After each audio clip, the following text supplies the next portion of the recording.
Welcome back, and thank you for tuning into Cheating Tales Lab. We appreciate every single one of you. We'd love to know, what part of the world are you watching from right now? Let us know in the comments. Now, let's dive into today's story. Chapter 1. Shattered Dreams. James Morrison's fingers tightened around the divorce papers, the expensive paper crinkling under his grip as he watched the sprinklers soak his clothing scattered across the lawn. Each droplet of water struck another memory: his favorite blue dress shirt from their anniversary dinner in Paris, the custom-tailored suit from their last Christmas party, the silk tie Rebecca had given him when he'd launched biotech solutions. The mechanical clicking of the sprinklers provided a steady rhythm to his racing thoughts. He'd maintained this lawn meticulously for 15 years, spending countless Sunday mornings ensuring every blade of grass was perfect, just as Rebecca had wanted. Now it served as the stage for his public humiliation. Still standing there like a lost puppy? Rebecca's voice cut through his thoughts. She stood in the doorway of their colonial-style house. Now her house.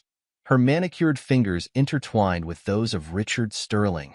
The real estate mogul's presence beside her was like a carefully calculated insult, his designer suit and artificially whitened smile speaking of old money and privilege. James studied Richard's face, noting the slight sag of jowls that his expensive skincare routine couldn't quite hide, the beginning of age spots that betrayed his true years despite the carefully maintained salt and pepper hair.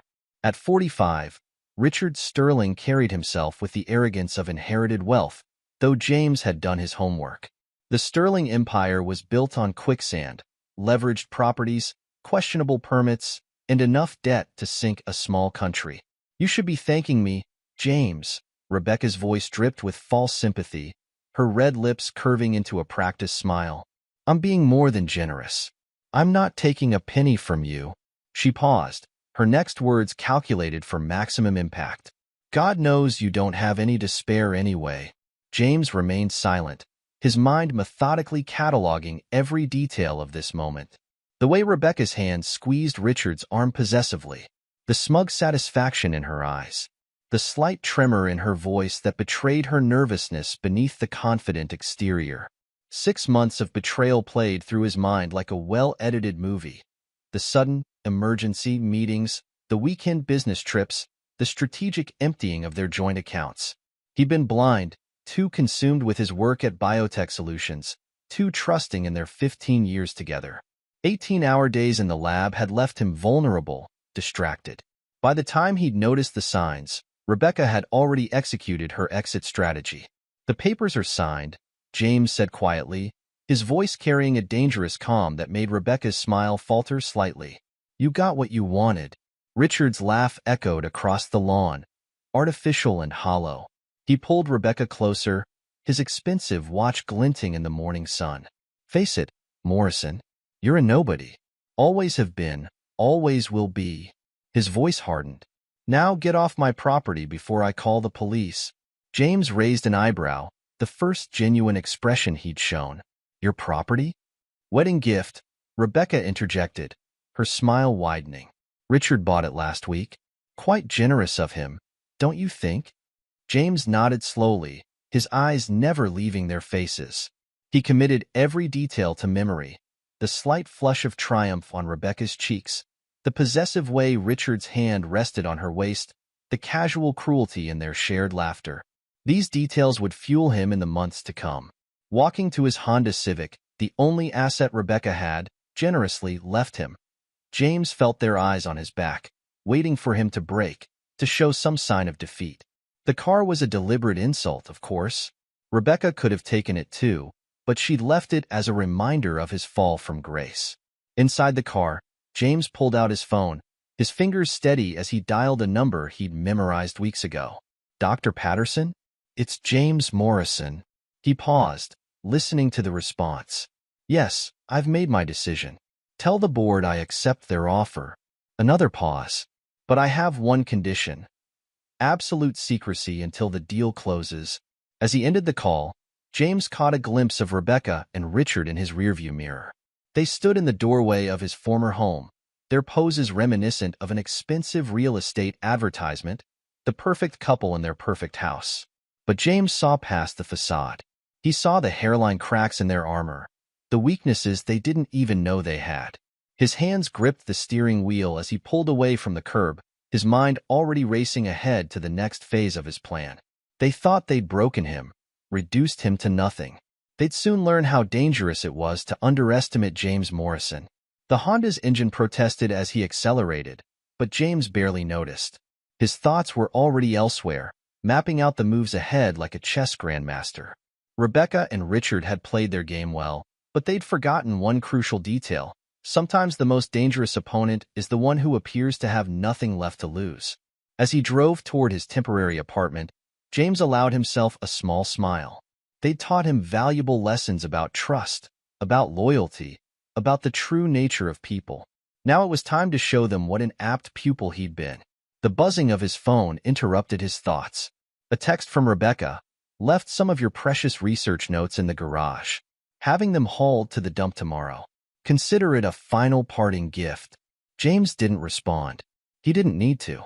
The notes were decoys anyway, carefully crafted fakes he'd planted weeks ago when he'd first discovered their affair. The real research, the breakthrough that would change everything, was safely stored in multiple secure locations. Rebecca and Richard thought they were dealing with a naive scientist, too absorbed in his work to see their betrayal coming. They'd never bothered to look deeper, to see the steel beneath the lab coat. He pulled into the parking lot of his new apartment building, a deliberately modest complex that matched their perception of his financial status. Another piece in the elaborate game he was constructing. Let them think they'd reduced him to living in a second-rate apartment. Let them believe their victory was complete. Inside his apartment, James stood in the sparse living room, surrounded by boxes he hadn't bothered to unpack. He didn't need to. This place was temporary, just like their triumph. He pulled out his laptop and began typing, his fingers flying over the keys as he documented every detail of the day's events. Each word was another brick in the foundation of his revenge. A notification popped up on his screen. An email from his lawyer confirming the transfer of his remaining assets to a series of shell companies. Rebecca's thorough pillaging of their joint accounts had actually worked in his favor, providing a perfect cover for his own financial movements. She'd been so focused on taking everything visible that she'd never thought to look for what was hidden. James closed the laptop and walked to the window, looking out at the city skyline. Somewhere out there, Rebecca and Richard were probably celebrating their victory, drinking expensive champagne and laughing at his expense. Let them laugh. Let them bask in their moment of triumph. He'd learned from them, learned about patience, about timing, about the importance of appearing weak when you were strong. But unlike them, he wasn't motivated by simple greed or lust. His motivation was purer, more focused. They tried to destroy everything he'd built, everything he'd worked for. Now they would learn the cost of such arrogance. The sun was setting over the city as James began making his next set of calls. Each conversation was brief, precise, laying the groundwork for what was to come. By the time darkness fell, the pieces were in motion. Rebecca and Richard had won the first battle, but they didn't realize the war had only just begun. In their arrogance, they'd created their own worst enemy, a man with nothing left to lose and everything to gain. A man who would show them exactly how expensive betrayal could be. Chapter 2. The Long Game.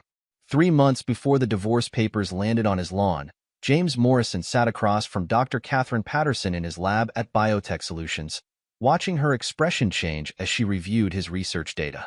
The head of research at PharmaCorp, one of the country's largest pharmaceutical companies, had arrived unannounced that morning, her presence sending ripples of speculation through the small startup.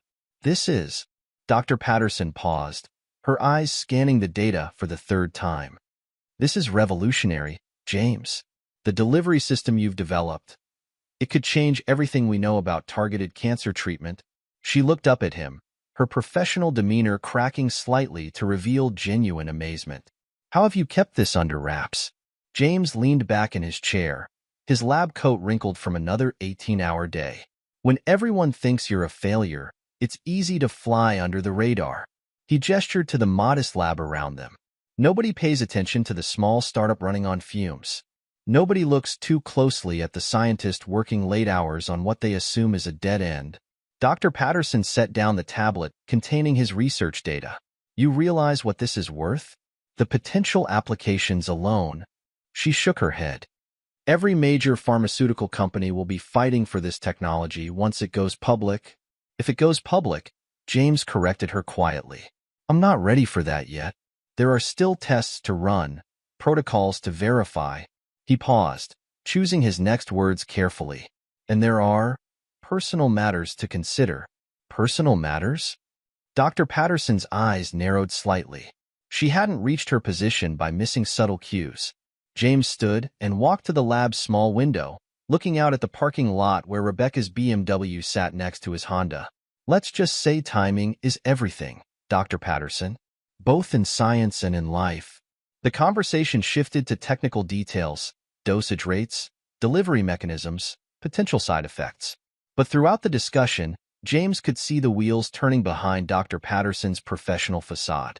She wasn't just evaluating the science. She was evaluating him.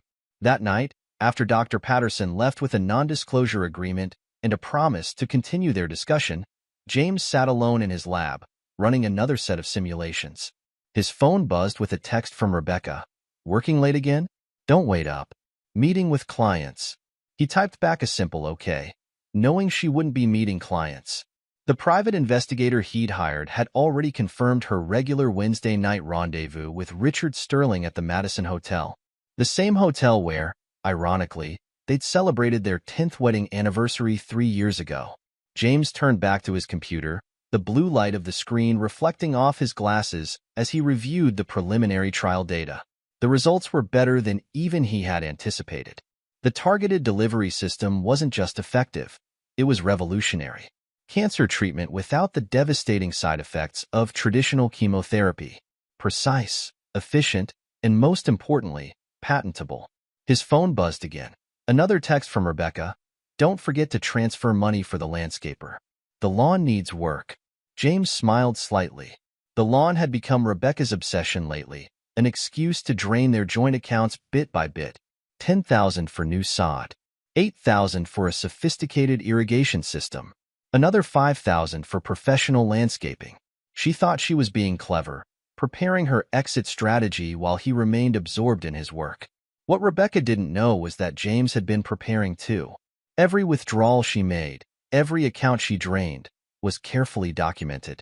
Every business meeting with Richard Sterling was photographed and time-stamped. Every fraudulent loan application she helped process at Sterling Properties was archived. The next morning, James arrived early at the lab, reviewing the security footage from the previous night. He'd installed the cameras himself, hidden carefully throughout the facility. The official reason was to protect his research. The real reason was to catch what happened after hours. Right on schedule, the footage showed Rebecca entering the lab at 11:47 p.m., using the key she'd insisted on having in case of emergencies. She went straight to his office, spending 20 minutes going through his files and photographing documents with her phone. James switched to another camera angle, watching as she downloaded files from his computer onto a USB drive. The computer was a decoy, of course, containing only outdated research data and deliberately misleading results. The real breakthrough was secured elsewhere, protected by encryption that would make government agencies envious. His phone rang. Dr. Patterson again. James, I've spoken with the board. They're interested, very interested. But they need to know your terms. James watched the footage of Rebecca leaving his lab, her expression triumphant as she clutched the USB drive. $500 million, Dr. Patterson. Non-negotiable. Plus a position heading the research division, once the acquisition is complete. There was a pause on the other end of the line. That's aggressive. It's fair, James replied calmly. You've seen the data. You know what this technology is worth. $500 million is actually conservative, considering the market potential. Another pause. The board will want independent verification of the results. Naturally, I'll provide access to all necessary data and trials. But everything stays completely confidential until the deal closes. No public announcements, no SEC filings, nothing that could tip our hand. You're worried about competing offers? James thought about Rebecca and Richard, about their smug certainty that they were always the smartest people in the room. No, Dr. Patterson. I'm worried about people who might try to interfere with the deal for personal reasons. After ending the call, James pulled up the latest report from his private investigator. Richard Sterling's empire was exactly what James had suspected, a house of cards built on leveraged properties and fraudulent loans. The man portrayed himself as old money, but his wealth was as fake as his perfectly capped teeth. More importantly, Rebecca was deeply involved in the fraud. As a loan officer at First National, she'd been helping Richard secure financing using the same properties as collateral for multiple loans. It was clever, but it was also highly illegal. James leaned back in his chair, calculating his next moves.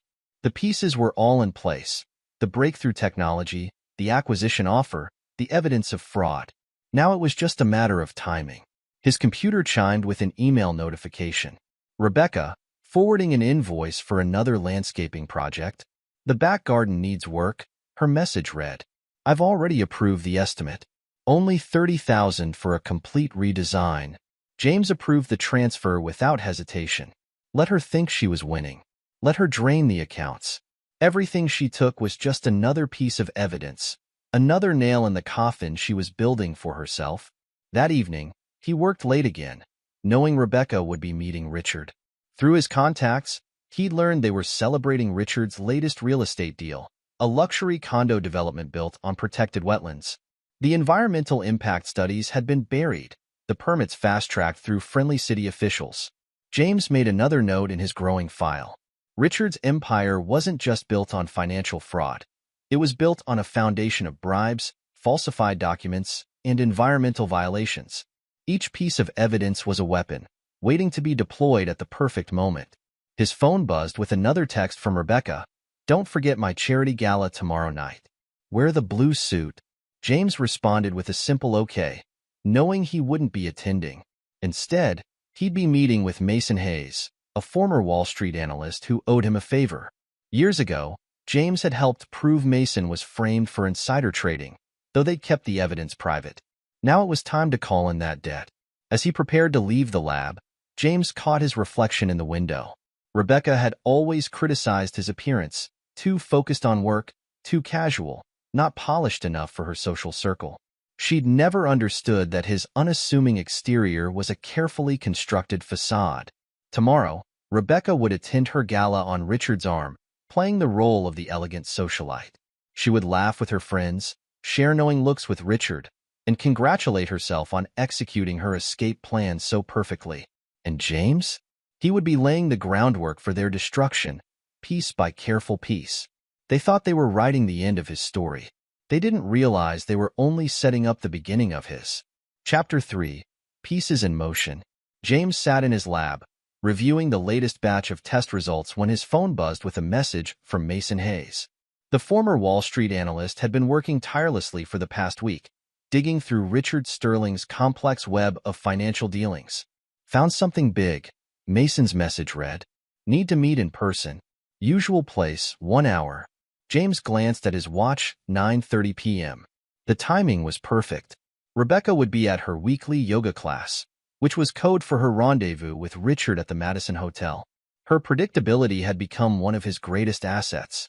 The usual place was a small coffee shop in a quiet part of town, the kind of establishment that attracted more laptops than conversations. James arrived early, choosing a corner table that gave him a clear view of both entrances. Mason arrived precisely on time, his disheveled appearance a stark contrast to his sharp intelligence. He carried a worn leather briefcase that had seen better days, much like its owner. After ordering coffee, he sat down across from James, his eyes darting around the nearly empty cafe. You weren't kidding about Sterling Properties, Mason said in a low voice, pulling out his laptop. The whole thing is built on quicksand. Look at this. He turned the screen toward James, displaying a complex diagram of interconnected companies and properties. James leaned forward, studying the information. Tell me. Richard's been using the same properties as collateral for multiple loans, Mason explained, his fingers flying over the keyboard to pull up various documents. He takes out a loan using property A as collateral, then uses the same property as collateral for another loan at a different bank. The paperwork is altered just enough to avoid immediate detection. And Rebecca's role in this? Mason's expression turned grim. She's neck deep in it. As a loan officer at First National, she's been pushing through fraudulent applications, falsifying documentation. I found at least 12 properties that have been used multiple times as collateral.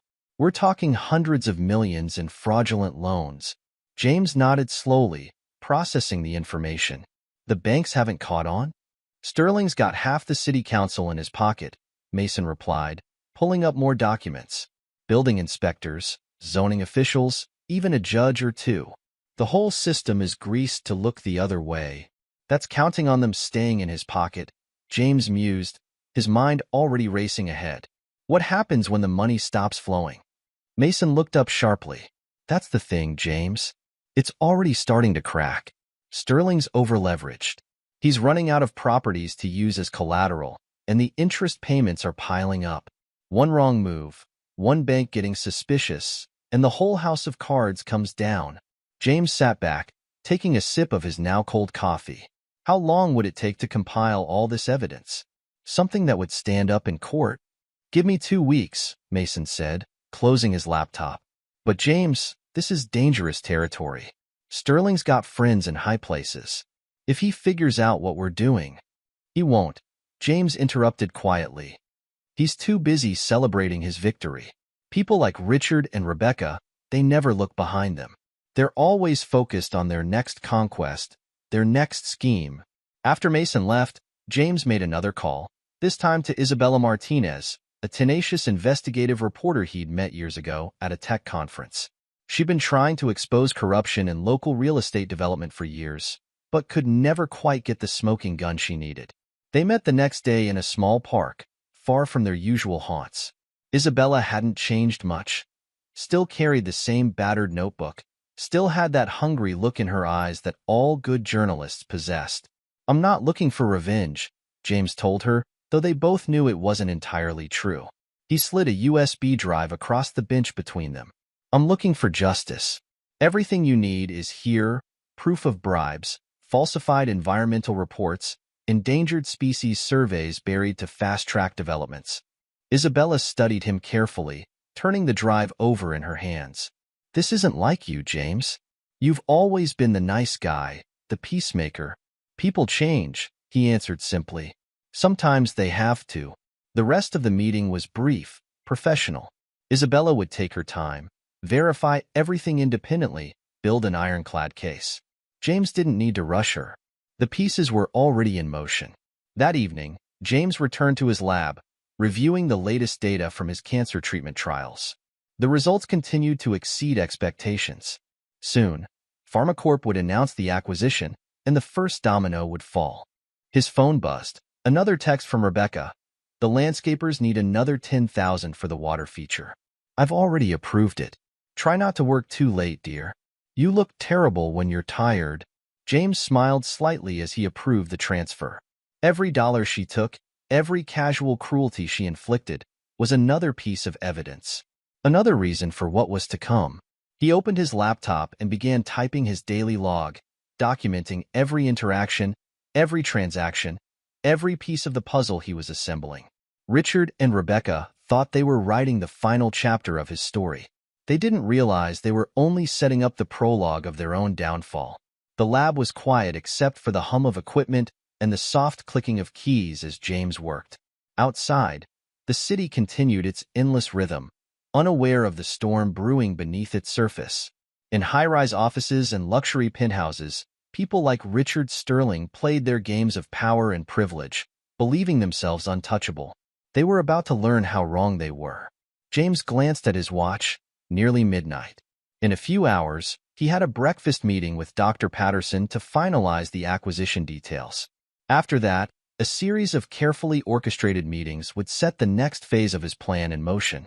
He powered down his computer and gathered his things, his movements deliberate and unhurried. There was no need to rush. Everything was proceeding exactly as planned.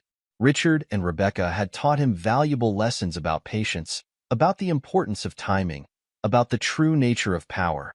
Now it was time to show them what an apt pupil he'd been. Chapter 1. Hidden Moves. The morning after signing the divorce papers, James sat in his modest apartment, surrounded by 3 laptops displaying different aspects of his plan. The first showed Mason Hayes's preliminary findings on Sterling properties.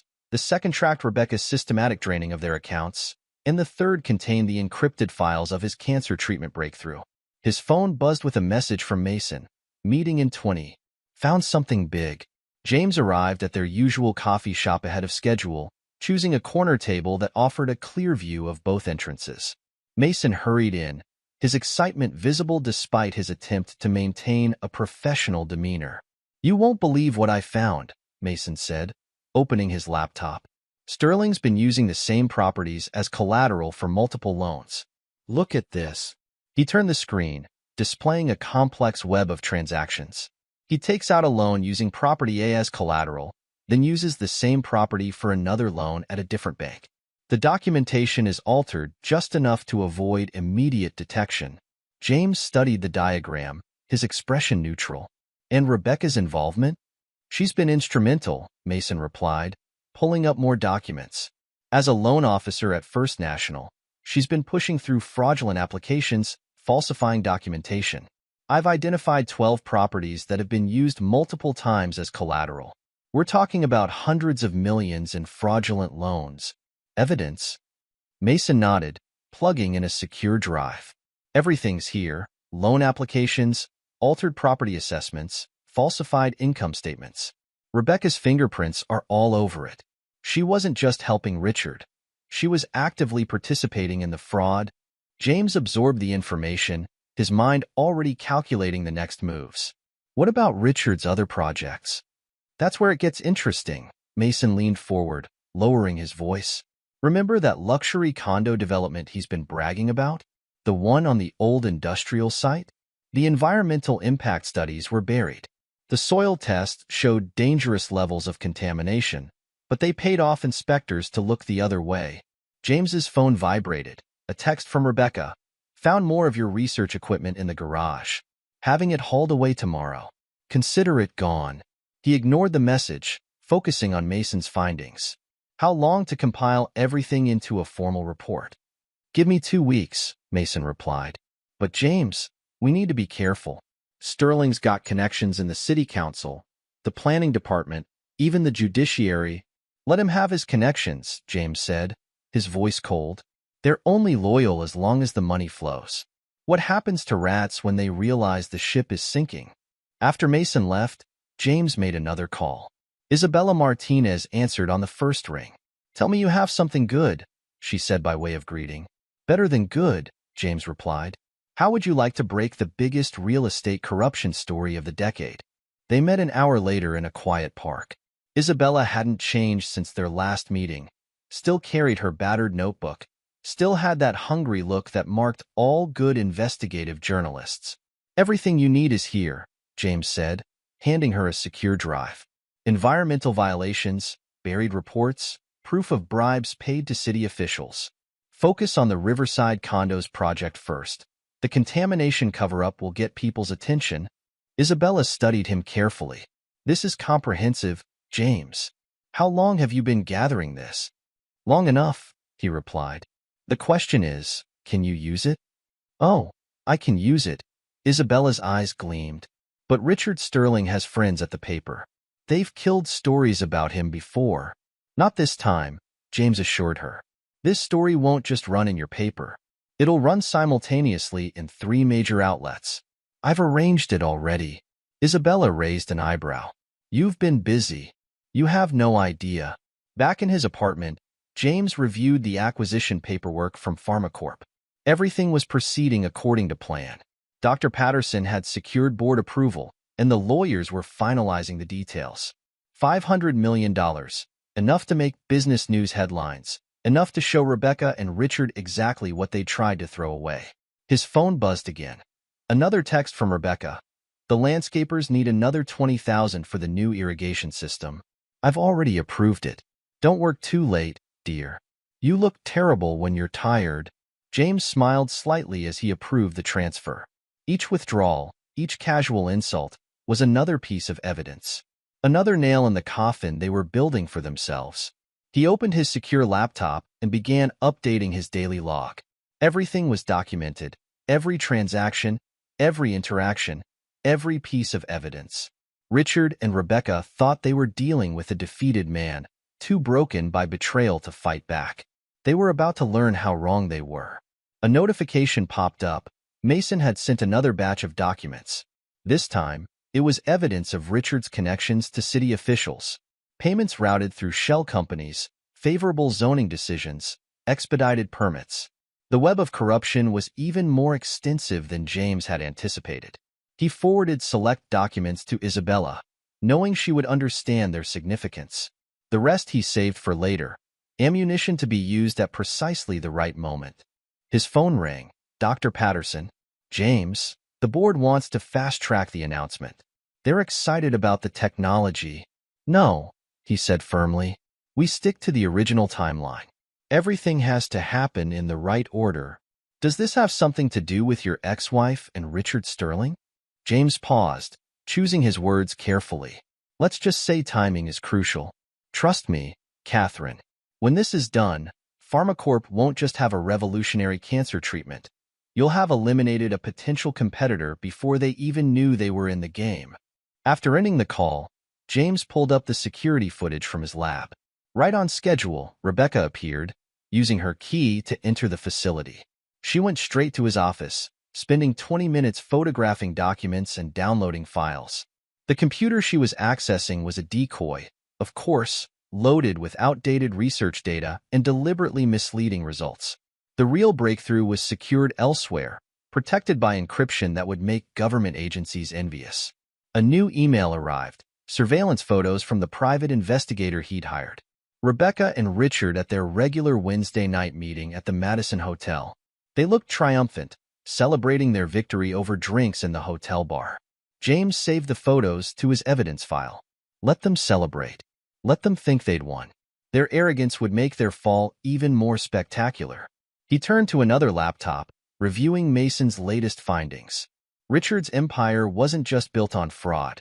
It was a pyramid scheme of epic proportions. Each new project was funded by loans secured against previous properties that had already been used as collateral multiple times. More importantly, Rebecca wasn't just a participant in the fraud. She was a key enabler. Her position at First National had allowed Richard to secure loans that would never have been approved otherwise. She'd falsified documents, manipulated appraisals, and buried due diligence reports that would have exposed the scheme. James began composing a detailed timeline of their activities, cross-referencing dates and transactions. Their betrayal had taught him valuable lessons about patience, about the importance of timing, about the true nature of power. Now it was time to show them what an apt pupil he'd been. Chapter 2. The Turning Point. The morning the acquisition announcement was scheduled to break, James arrived early at PharmaCorp's headquarters. Dr. Patterson had insisted he take a leading role in the research division, recognizing not just his brilliant mind but his strategic thinking. His new office, with its view of the city skyline, was a far cry from his modest lab at Biotech Solutions. But it wasn't the luxury that satisfied him. It was knowing that within hours, Rebecca and Richard's carefully constructed world would begin to crumble. The press release goes out at 9, Dr. Patterson said, entering his office with a tablet displaying the final version. Are you ready for this? James nodded, reviewing the document one last time. The numbers were staggering: $500 million for Biotech Solutions, plus a guaranteed research budget of $200 million over the next 5 years. More than enough to make headlines. More than enough to shatter certain people's perceptions. The board wants you to do a press conference next week, Dr. Patterson continued. Your breakthrough could revolutionize cancer treatment. People will want to hear from the mind behind it. Schedule it, James replied. But make sure it's after the quarterly earnings reports for financial institutions. Dr. Patterson raised an eyebrow, but didn't question his timing. She'd learned over the past few months that James Morrison never did anything without a reason. At precisely 9 o'clock, the announcement went live. James watched as the news spread across financial networks, his phone beginning to buzz with notifications. First came the congratulatory messages from colleagues, then the investment analysts wanting comments, and finally, right on schedule, the increasingly desperate text from Rebecca. We need to talk. James, please call me. This isn't funny anymore. You planned this, didn't you? He let each message go unanswered, focusing instead on the financial news coverage. The acquisition was being hailed as a major coup for PharmaCorp, their stock price already climbing on the news. A knock at his door interrupted his thoughts. Thomas Wright, Richard's biggest investor, stood in the doorway, his expensive suit and gold cufflinks unable to hide his obvious anxiety. "Do you have a moment, Dr. Morrison?"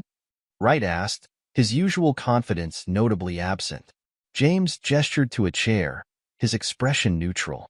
"Of course, Mr. Wright. What can I do for you?"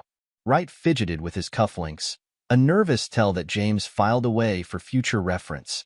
"I'm hearing some concerning things about Sterling Properties. Irregularities in the books, possible fraud. Given your history with Richard, I thought you might have some insight." "I'm afraid I can't help you," James replied, his voice professionally detached. "I'm just a scientist who got lucky with a medical breakthrough.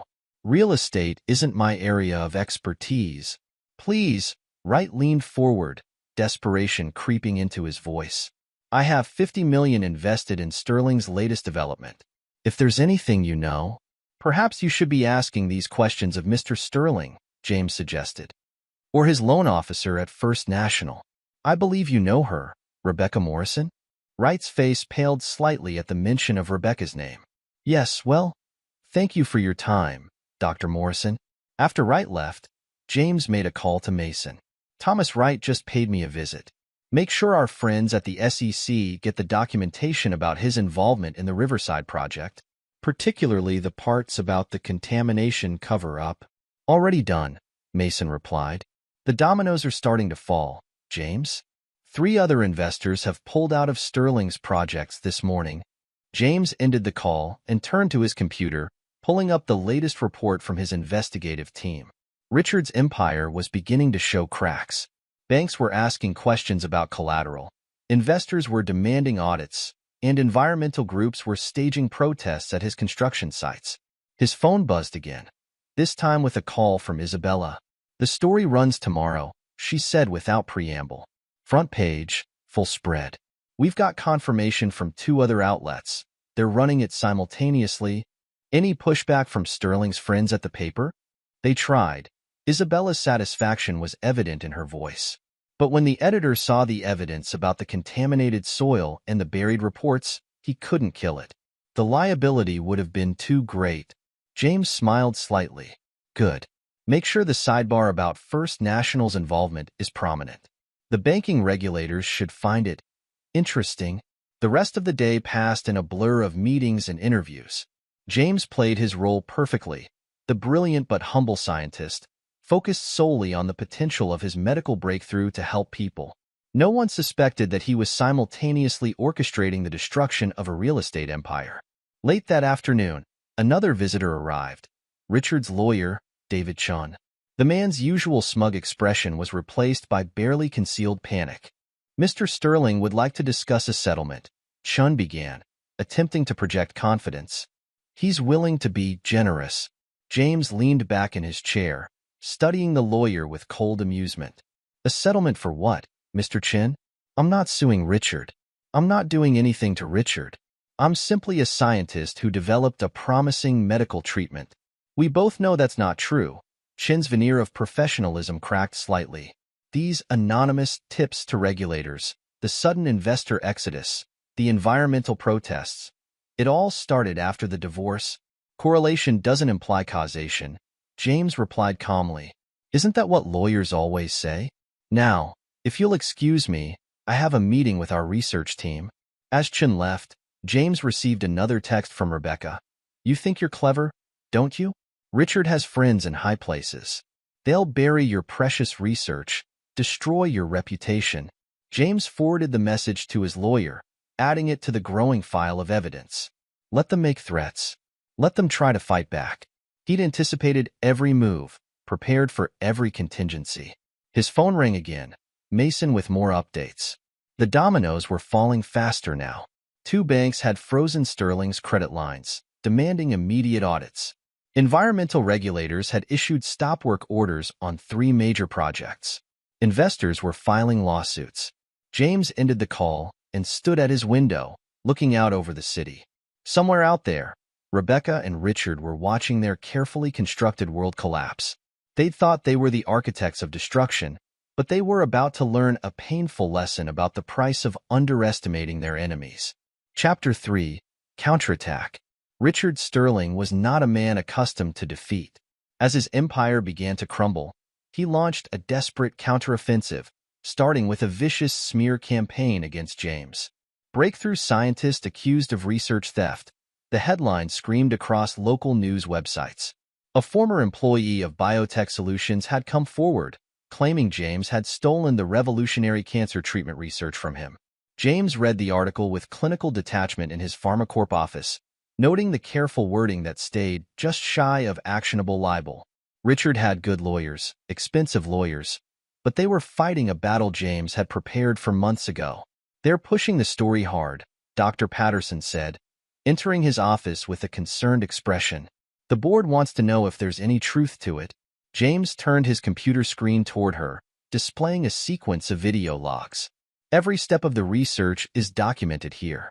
Daily logs, witnessed by independent observers. Equipment readouts, trial data, everything backed up in triple redundancy." He pulled up another file. "And here's the interesting part. The whistleblower Mr. Chin found? Dr. Marcus Webb. Check his bank records for the past week." Dr. Patterson's eyes widened as she reviewed the documents.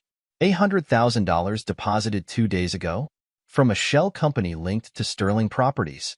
"Richard's getting sloppy," James observed. "Desperate people make mistakes." His phone buzzed. Isabella Martinez. "Webb's credibility is shot," she reported. "We found 3 previous instances where he sold false testimony in patent disputes.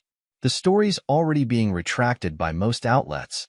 Make sure the retractions mention the payment from Sterling Shell Company," James instructed. "And copy everything to the SEC investigators." No sooner had he ended that call than his lawyer, Sarah Zhang, called with more news. "Rebecca's lawyers filed a motion to reopen the divorce settlement," she reported. "They're claiming you concealed the true value of Biotech Solutions during the proceedings." James allowed himself a small smile. "Perfect. Send them our response package." The response package was a meticulously prepared document that had been waiting for precisely this moment. It contained detailed records of Rebecca's systematic draining of their joint accounts, evidence of her involvement in Richard's fraudulent loan schemes, and proof that she'd attempted to steal and sell James's research data. "There's more," Sarah continued. "They're trying to claim she contributed to the company's success through emotional and financial support. They want a percentage of the acquisition price." "Interesting approach," James replied. "Send the surveillance footage from the lab, the videos of her breaking in to steal research data. Add the documented transfers showing how she drained the company accounts. Oh, and don't forget the timestamp photos from the Madison Hotel. Let's see how a judge responds to her claims of support." The next few days were a blur of legal maneuvers and countermaneuvers. Richard's lawyers filed motion after motion, each more desperate than the last.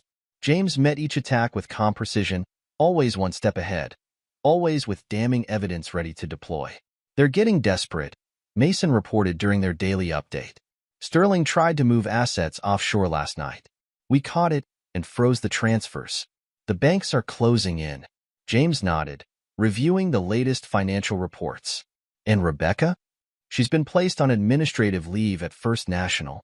Internal audit found irregularities in her loan approvals. They're cooperating with regulators now." A knock at the door interrupted their conversation. Dr. Patterson entered, holding a tablet. "James, Richard Sterling is in the lobby. He's demanding to see you." "Perfect timing," James said, standing. "Mason, send everything we have on the Riverside project to the EPA. It's time to accelerate the timeline." "Are you sure you want to see him?" Dr. Patterson asked, concern evident in her voice. "Oh, I wouldn't miss this for the world," James replied. "Have security ready, but let him up."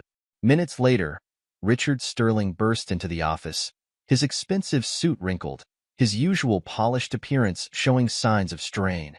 Dark circles under his eyes betrayed sleepless nights, and his hands trembled slightly as he pointed at James. "You smug bastard," Richard snarled. "You think you're so clever with your little schemes? I built this city. I own half the people in it. James remained seated, his posture relaxed. Owned. Richard. Past tense. It's amazing how quickly loyalty evaporates when the SEC starts asking questions. This is about Rebecca, isn't it? Richard laughed. But there was an edge of hysteria to it. You're destroying everything I built because your wife decided to trade up? No, Richard. James replied calmly. This is about consequences. You and Rebecca thought you could take everything from me, break me, humiliate me. You never stopped to consider that I might fight back. Fight back? Richard's voice rose. You're not fighting. You're destroying lives. My investors, my projects, my reputation. Your fraudulent loans? James interrupted. Your buried environmental reports? The bribes to city officials? Tell me, Richard, did you really think you could keep juggling all those balls forever? Richard's face paled. How did you know everything? James stood slowly. I've known for months. Every scheme, every fraud, every double dealing. I watched you and Rebecca celebrate your victory while I gathered evidence. I let you think you'd won while I prepared to take everything from you. I'll destroy you, Richard threatened, but his voice lacked conviction. I have connections. Had connections, James corrected. Check your phone, Richard. The EPA just announced an investigation into the Riverside project. The FBI is executing search warrants at Sterling Properties offices across the city. Your connections are running for cover. As if on cue, Richard's phone began buzzing incessantly. His face went from pale to ashen as he read the messages. You're finished, Richard, James said quietly. Your empire is collapsing. Your investors are fleeing. Your banks are calling in their loans. And Rebecca? She's about to learn the cost of betrayal. Security arrived to escort a shell-shocked Richard from the building. James watched him go, feeling not triumph but a cold satisfaction. The real endgame was still to come. His phone buzzed with a message from Isabella. Stories going live in all major outlets tomorrow. FBI raids, EPA investigation, banking fraud. It's all coming out. Want a comment?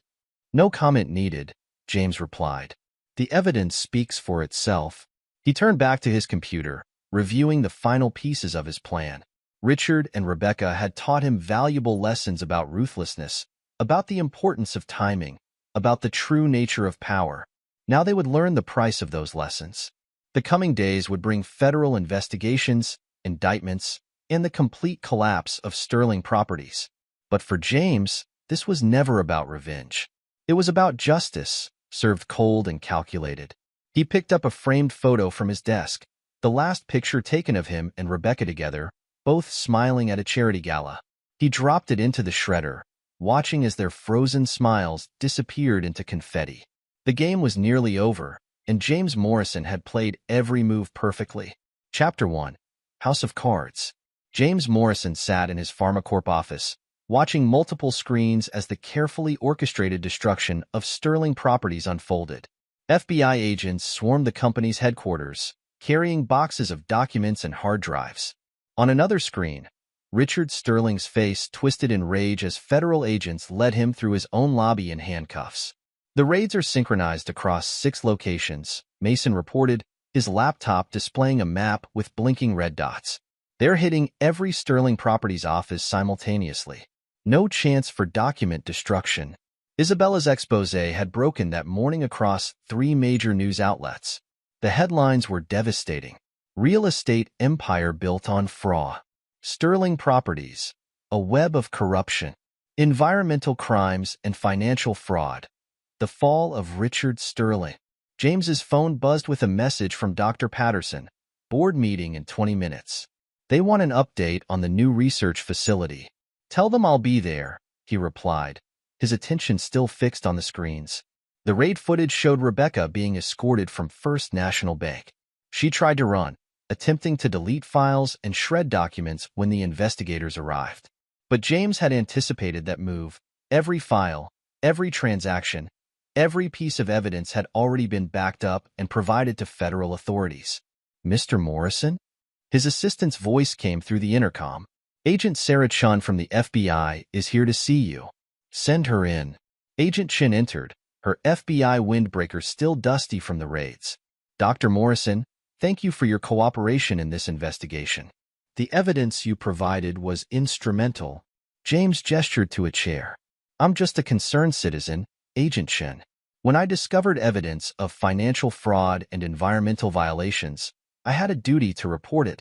A concerned citizen who happens to be the ex-husband of one of the primary suspects, Chen noted, studying his reaction. A coincidence that I'm sure Ms. Morrison's lawyers will try to exploit, James replied calmly. But the evidence speaks for itself. The fraudulent loans, the environmental cover-ups, the bribery. None of that has anything to do with our divorce. Chen nodded, pulling out her notebook. We found something interesting in the preliminary search. Documents showing Ms. Morrison accessed confidential research data from biotech solutions after your separation. Any comment on that? That would be a matter for my lawyers and the patent office, James said. I'm sure you understand I can't comment on potential industrial espionage during an ongoing investigation. The agent smiled slightly. Of course. Though it's interesting how that evidence surfaced just as we were building our case against Sterling Properties. Life is full of interesting timing, James replied. Now, if you'll excuse me, I have a board meeting to attend. After Chen left, Mason called with updates from his contacts in the banking industry. It's a bloodbath. 3 banks have called in their loans. Sterling's entire house of cards is collapsing. They can't cover even 10% of their obligations. James opened his laptop, reviewing the latest financial reports. Sterling Properties stock had been suspended from trading after falling 60%. Investors were filing lawsuits by the hour. Construction sites stood abandoned as contractors fled the sinking ship. His phone buzzed again. A message from Rebecca's lawyer. My client is willing to provide testimony against Mr. Sterling in exchange for consideration from prosecutors. She was merely following orders. James deleted the message without finishing it. Rebecca's attempts to save herself were predictable but futile. The evidence trail he'd constructed implicated her too deeply in the fraud. Every loan application she'd approved, every document she'd falsified, every bribe she'd facilitated. All of it meticulously documented and provided to authorities. Dr. Morrison? His assistant's voice again. You have a call from Thomas Wright. Put him through. James. Wright's voice was desperate. You have to help me. The SEC is freezing my assets. They're saying I knew about the environmental violations, the fraudulent loans. Didn't you? James interrupted coldly. The Riverside Project alone, contaminated soil, endangered species habitat destroyed, falsified environmental impact studies. Your signature is on everything, Thomas. I'll testify against Sterling. I'll tell them everything. Goodbye, Thomas. James ended the call, turning back to his screens. The news coverage was intensifying. Drone footage showed environmental protesters at Sterling's development sites. Former employees were coming forward with more evidence of wrongdoing. Political allies were scrambling to distance themselves from the scandal. A notification popped up, another message from Rebecca. You planned this all along, didn't you? While we thought you were broken, destroyed. You were really... James archived the message without reading further. Let her realize the truth now. Let her understand exactly who she betrayed. Dr. Patterson entered his office without knocking. The board meeting can wait, James interrupted, gesturing to his screens. Watch this. Live coverage showed Richard Sterling being led into FBI headquarters. The once proud real estate mogul looked shattered, his expensive suit wrinkled, his carefully maintained image crumbling along with his empire. You orchestrated all of this, Dr. Patterson said quietly. It wasn't a question. I simply provided evidence of criminal activity to the proper authorities, James replied. Everything else is just cause and effect. The timing, waiting until after the acquisition was announced, until after Rebecca's attempts to reopen the divorce settlement. James turned to face her. The research is real, Catherine. The breakthrough is legitimate. Everything else is just cleanup. She studied him for a long moment. You're not the man they thought you were. No, James agreed. I'm the man they made me become. His phone buzzed yet again. Isabella Martinez. Federal prosecutors are moving fast. Grand jury indictments coming within days. They're charging everything: bank fraud, wire fraud, environmental crimes, conspiracy. Keep me posted, James replied. And Isabella? Make sure your follow-up story emphasizes the environmental aspects. The public needs to understand the real damage Sterling's greed caused. He ended the call and stood at his window, watching FBI agents load more boxes into their vehicles. Somewhere in those boxes was every piece of evidence he'd spent months collecting. Every fraudulent document, every falsified report, every proof of Rebecca and Richard's crimes. All carefully gathered and preserved while they celebrated their supposed victory over him. Mason's voice came through his speakerphone. James, you need to see this. Sterling's trying to move assets through offshore accounts. Multiple transfers initiated in the last hour. Already flagged for the FBI's Financial Crimes Unit, James replied. Watch what happens.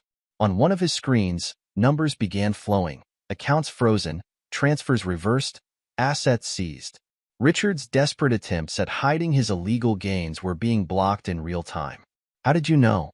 Mason asked. Because it's exactly what I would do, James answered. When people like Richard and Rebecca feel trapped, they become predictable. They follow patterns. All you have to do is anticipate their moves. His assistant's voice interrupted. Dr. Morrison? Rebecca Sterling is in the lobby. She's demanding to see you. James checked his security feeds.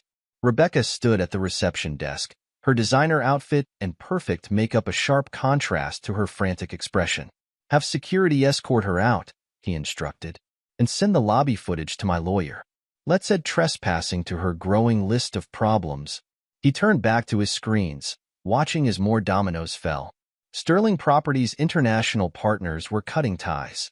Construction lenders were calling in their loans. Environmental agencies were issuing stop-work orders across multiple projects. The research facility plans are ready for review, Dr. Patterson said, placing a tablet on his desk. The board approved the additional funding. James nodded, glancing at the designs for the new cancer research center that would rise from the ashes of his old life. The symmetry was perfect. The house where Rebecca and Richard had plotted to destroy him would become a place of healing, of progress, of hope. Sometimes, he said quietly, the best revenge isn't just destroying your enemies. It's using their destruction to build something better. Dr. Patterson studied him thoughtfully. You never intended to just walk away, did you? Even at the beginning? They thought I was weak, James replied. They thought I was defeated. That's the thing about people like Rebecca and Richard. They're so convinced of their own superiority that they never see the truth until it's too late. His phone buzzed one final time. Agent Shun. Dr. Morrison, we found something interesting in Miss Sterling's private files. Documents suggesting she was planning to sell your research data to a competitor. Would you be willing to provide a statement? Of course, Agent Shun, James replied, a cold smile playing at his lips.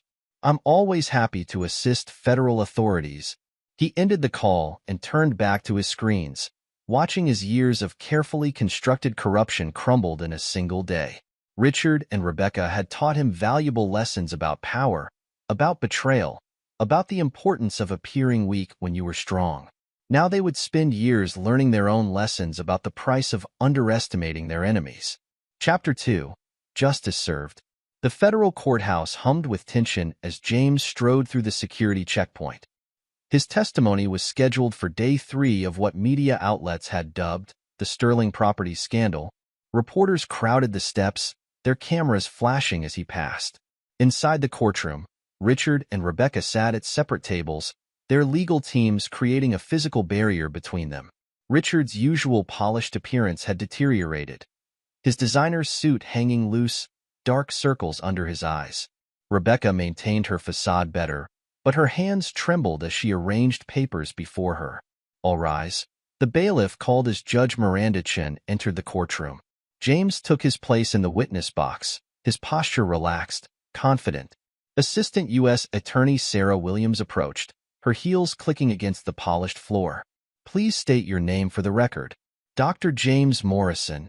Dr. Morrison, what is your current position? I'm the head of research and development at PharmaCorp, overseeing the development of targeted cancer treatment technologies. And how do you know the defendants? Rebecca Sterling was my wife of 15 years before our divorce.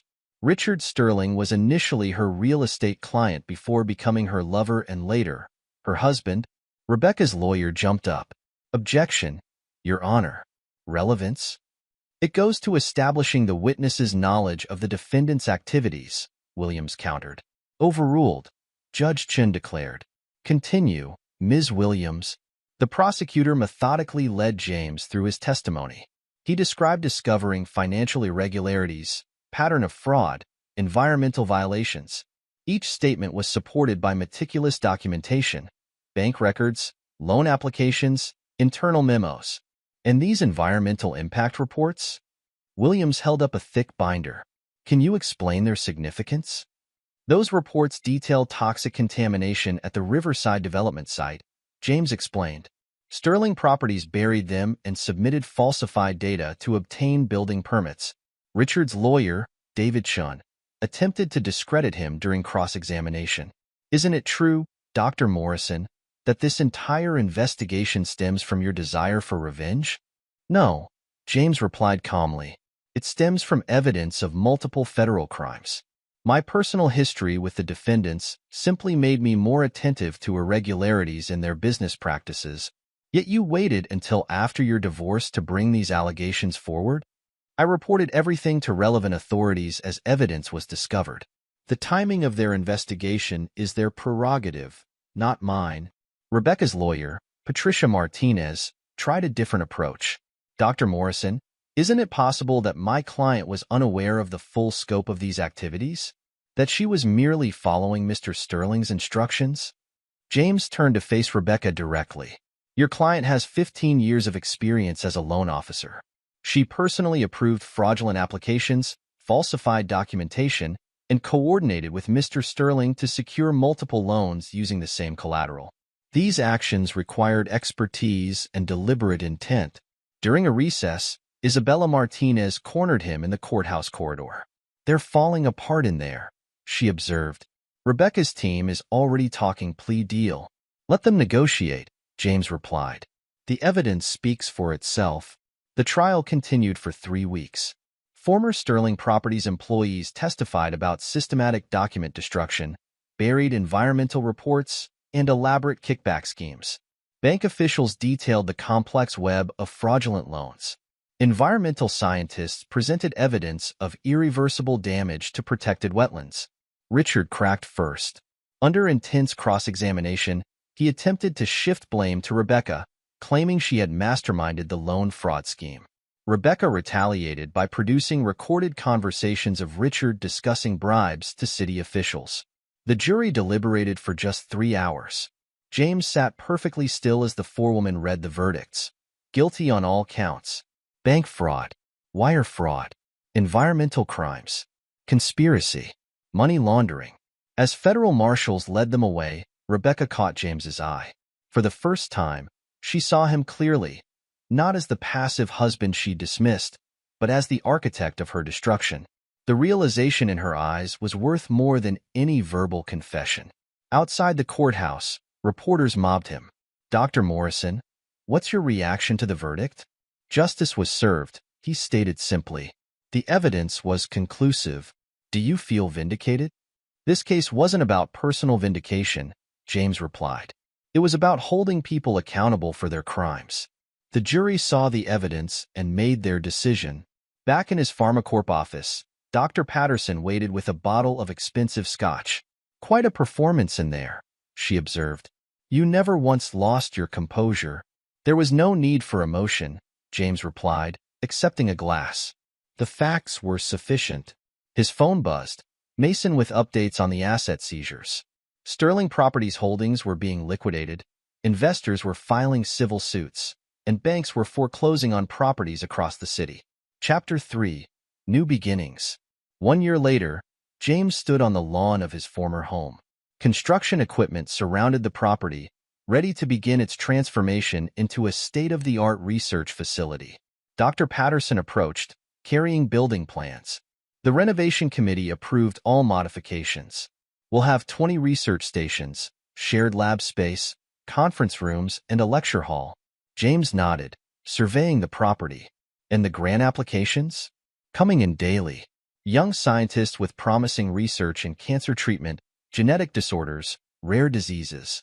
The kind of work that usually struggles for funding. Approve them all, James instructed. Full funding, no strings attached. His phone buzzed. Isabella updating him on Richard and Rebecca. Their appeals had been denied. They were serving their sentences in separate federal facilities. Their requests for minimum security placement rejected due to the sophistication of their crimes. You know, Dr. Patterson said carefully, some people think you went too far, that you could have stopped after the acquisition was announced. James watched a group of graduate students touring the grounds, their excitement visible as they discussed research possibilities. They chose to destroy my life for their own amusement, he replied. They needed to learn that actions have consequences. He gestured to the students. Look what came of it. A breakthrough treatment that will save lives, opportunities for young scientists, a corrupt developer exposed. Sometimes good things come from dark places. And Rebecca and Richard? Serving 12 to 15 years. Richard's cellmate is apparently quite fond of him. James allowed himself a small smile. Life has a way of balancing the scales. They walked back to their cars, James feeling not joy but completion. He had lost a wife but gained something more valuable. The knowledge that he was stronger than anyone had imagined, capable of both great achievement and terrible retribution. The research facility would stand as his legacy. Not the revenge he had taken, but the good he had created from it. That was the final lesson, the one Rebecca and Richard would never understand. True power wasn't in destroying things, but in building something meaningful from the destruction. In their separate prison cells, Rebecca and Richard would have years to contemplate their mistake in underestimating the quiet scientist they thought they could destroy. The price of betrayal had been high indeed, but the returns, measured in lives saved, discoveries made, and justice served, would be higher still. James started his car, taking one last look at the property that had witnessed both his humiliation and his triumph. The past was settled. The future beckoned. And somewhere in federal prison, two people who had taught him about cruelty were learning their own lessons about consequences.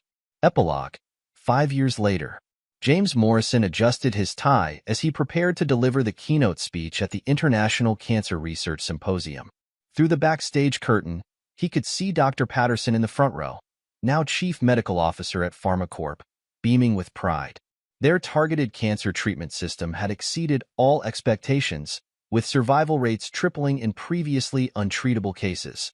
And now, the announcer's voice boomed through the auditorium, please welcome Dr. James Morrison, whose breakthrough in targeted drug delivery has revolutionized cancer treatment worldwide. As James took the stage, his phone buzzed in his pocket. Mason Hayes with his monthly update on the past that refused to stay buried.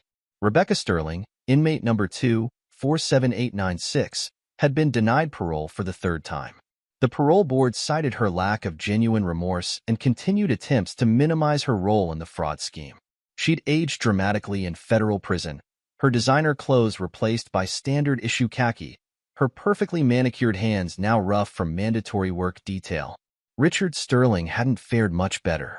Inmate number 2-47895 spent his days in a different federal facility, his multiple appeals exhausted, his attempts to maintain his wealthy lifestyle behind bars repeatedly denied. His former political connections had abandoned him. His letters to former associates returned unopened. The key to progress, James began his speech, isn't just in scientific breakthrough, but in making those breakthroughs accessible to everyone. He gestured to the screens behind him, showing the Morrison Research Institute. His former home transformed into a thriving research facility. 25 young scientists currently worked there, their projects fully funded, their discoveries already saving lives. In the audience, Isabella Martinez took notes for her latest book. Her exposé on the Sterling property scandal had won a Pulitzer, launching her career as a leading investigative journalist. She now ran her own news site, specializing in corporate corruption investigations. 5 years ago, James continued, we made a promise to change the landscape of cancer treatment. Today, I'm proud to announce we've exceeded that promise. He didn't mention that this very morning, Rebecca had attempted to contact him again. Her latest letter, like all the others, had been marked "Return to Sender" without being opened. She tried everything: apologies, explanations, pleas for help with her appeal. James had remained silent, letting her words echo unanswered in her prison cell. After his speech, during the reception, Dr. Patterson handed him a tablet showing the latest news. Thomas Wright, Richard's former biggest investor, had just pleaded guilty in a separate fraud case. His attempt to rebuild his empire after the Sterling scandal had led to more criminal charges. "Did you know?" Dr. Patterson asked, studying his reaction. "Mason flagged some irregularities in Wright's new ventures 6 months ago," James replied. "Anonymous tip to the SEC took care of the rest." The Morrison Research Institute had just approved its 100th grant, funding research into rare genetic disorders. The scientific community had taken notice. 3 Nobel nominations had come from work done in its labs. Meanwhile, Rebecca spent her days in the prison library, obsessively reading every article about James's success. Her attempts to claim credit for supporting his early research had become a running joke among the guards. Her prison therapist noted her inability to accept responsibility for her actions, her continued belief that she was somehow the victim. Richard had taken a different approach to imprisonment. He tried to write a memoir, painting himself as the victim of a vindictive ex-husband's elaborate revenge scheme. No publisher would touch it. His former allies in the real estate world pretended they'd never heard of him. The environmental damage from his projects had taken years to address. The contaminated soil at the Riverside development had required a massive cleanup effort. The protected wetlands he'd destroyed were slowly being restored, funded by the proceeds from his seized assets. Mason Hayes had parlayed his role in exposing the Sterling fraud into a successful corporate investigation firm. His company specialized in uncovering financial crimes, with a particular focus on real estate fraud. He still sent James regular updates on Rebecca and Richard, knowing his friend liked to stay informed. The future of medical research, James concluded his speech, lies not in corporate profits, but in giving brilliant minds the freedom to pursue breakthrough discoveries. The applause was thunderous. In the audience, young scientists from the Morrison Institute cheered their mentor. Many of them had heard rumors about the facility's history, about the personal drama behind its creation, but James never discussed it. Later that evening, in his penthouse office at PharmaCorp, James reviewed the latest reports. The cancer treatment system had been approved in 30 more countries. The Morrison Institute was expanding, adding a new wing for advanced genetic research. His personal fortune, built on the PharmaCorp acquisition and subsequent breakthroughs, had grown exponentially. His phone buzzed, Isabella with more updates. Richard's former lawyer, David Chun, had been disbarred for his role in covering up the environmental violations. Several city officials implicated in the bribery scandal had served their sentences and been released, their careers and reputations destroyed. The scandal had sparked major reforms in real estate development and banking regulations. New laws required stricter environmental reviews, enhanced fraud prevention measures, and greater transparency in property dealings. Isabella's reporting had earned her a position on the governor's corporate crime task force. Rebecca's daughter from her first marriage, now in college, had legally changed her surname, distancing herself from her mother's crimes. She'd written James a letter, thanking him for funding her scientific scholarship through an anonymous donation. He'd never replied, but continued to monitor her academic progress.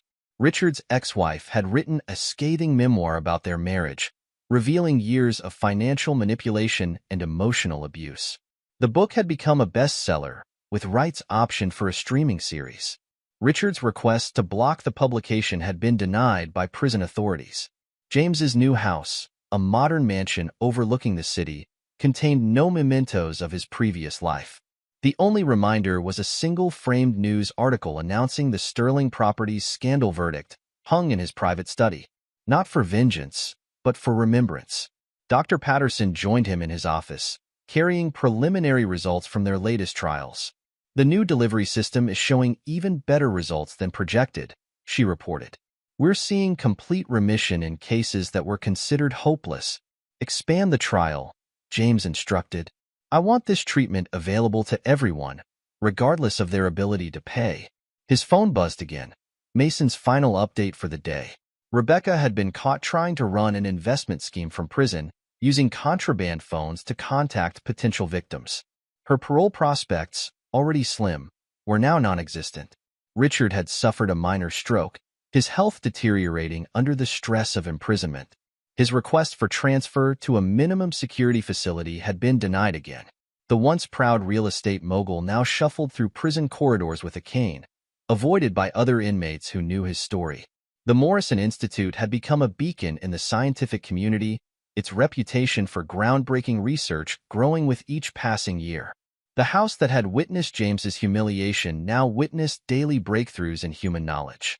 You know, Dr. Patterson said, reviewing the trial data, sometimes I think about that day you accepted our offer. If Rebecca and Richard hadn't betrayed you, everything has consequences, James replied simply. They chose their path. I chose mine. He turned to his window, looking out at the city where Richard Sterling had once wielded so much power. The corrupt empire had crumbled, its ruins transformed into something beneficial to humanity. It was a different kind of revenge, more complete than any prison sentence. Years had passed, but the lessons remained.